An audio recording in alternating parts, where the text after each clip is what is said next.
पंचतंत्र, क्या ये बच्चों की कहानियां हैं या जीवन का एक ब्लूप्रिंट? ये प्राचीन भारत का 2000 से अधिक साल पुराना महान सर्वाइवल मैनुअल है, जिसमें जानवरों की आड़ में कूटनीति, राजनीति और मानव मनोविज्ञान के सिद्धांत छिपे हैं। पंचतंत्र प्राचीन भारत का सर्वाइवल मैनुअल है, जो कूटनीति, मनोविज्ञान और मानव व्यवहार का एक डिकोडेड ब्लूप्रिंट प्रस्तुत करता है। ये 2000 साल पुरानी मास्टर क्लास है, जो सत्ता, धोखे और अस्तित्व के बारे में बताती है। पंचतंत्र का जन्म एक शैक्षिक चुनौती से हुआ। राजा अमर शक्ति के 3 पुत्रों में ज्ञान की कमी थी। पंडित विष्णु शर्मा ने पारंपरिक शिक्षा को खारिज करते हुए उन्हें 6 महीने में नीति का व्यावहारिक ज्ञान देने का लक्ष्य रखा। समस्या ये थी कि राजकुमारों की शिक्षा और राजनीति में कोई रुचि नहीं थी और पारंपरिक तरीका उबाऊ था। समाधान के रूप में पंडित विष्णु शर्मा ने नीरस उपदेशों के बजाय नीति को आकर्षक कहानियों में पिरोया, जिससे एजुटेनमेंट का जन्म हुआ।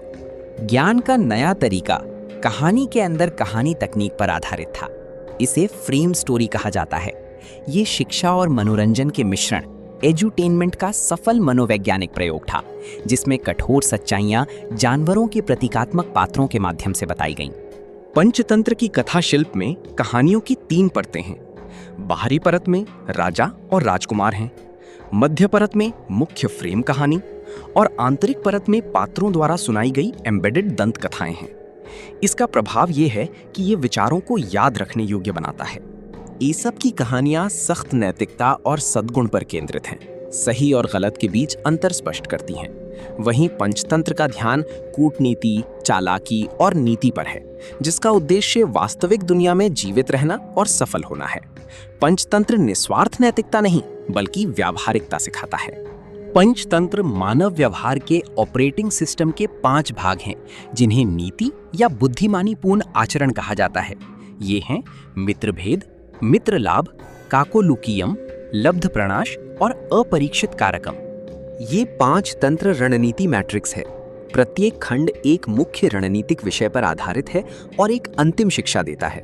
उदाहरण के लिए, मित्रभेद अलगाव का विषय है और लब्ध प्रणाश सफलता को बनाए रखने के बारे में है। मित्रभेद यानी टूटे रिश्तों की राजनीति शेर और बैल की अटूट दोस्ती की कहानी है। चालाक सियार दमनक ने अफवाह और शक पैदा करके उनके बीच दरार डाल दी। सीख ये है कि स्वार्थी सलाहकार मजबूत गठबंधनों को भी तोड़ सकते हैं। मित्रभेद की गौरैया और हाथी की कहानी रणनीति के शारीरिक बल पर विजय को दर्शाती है। एक संगठित कमजोर समूह मक्खी, कठफोड़वा और मेंढक की मदद से शक्तिशाली हाथी को नष्ट कर सकता है। एकता और बुद्धिमत्ता से असंभव को भी संभव बनाया जा सकता है। दूसरा खंड मित्रलाभ संगठन में ही शक्ति है को दर्शाता है। ये चूहा, कौवा, हिरण और कछुए की अप्रत्याशित दोस्ती की कहानी है। अलग अलग खूबी वाले कमजोर लोग मिलकर अजेय बन सकते हैं। टीम वर्क ही सर्वाइवल की सबसे बड़ी ताकत है। काकोलुकीयम कूटनीति, युद्ध और शांति पर केंद्रित है। ये कौवों और उल्लुओं की पीढ़ी दर पीढ़ी की दुश्मनी की कहानी है।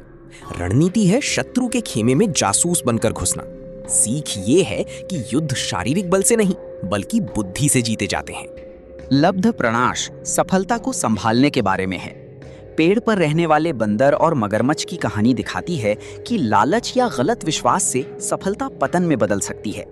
सफलता हासिल करना आसान है, लेकिन उसे सुरक्षित रखना मुश्किल है। अपरीक्षित कारकम जल्दबाजी के अंजाम को दर्शाता है। ये ब्राह्मण और वफादार नेवले की दुखद कहानी है। बिना पूरी सच्चाई जाने निष्कर्ष निकालना विनाशकारी होता है। एक अच्छा लीडर कभी भी आधी अधूरी जानकारी या गुस्से के आधार पर अंतिम फैसला नहीं लेता। पंचतंत्र में प्रतीकवाद का उपयोग इंसानी सच्चाइयों को दिखाता है। ये केवल जानवरों की कहानियां नहीं, बल्कि अलग अलग व्यक्तित्वों के प्रकारों का आईना है। ये बिना किसी के अहंकार को ठेस पहुंचाए मानवीय लालच, डर और महत्वाकांक्षा का सीधा विश्लेषण करता है।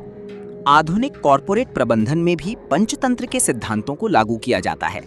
मित्रभेद से प्रतिस्पर्धियों को अलग करने की रणनीति और मित्रलाभ से मजबूत टीम बिल्डिंग सीखी जा सकती है।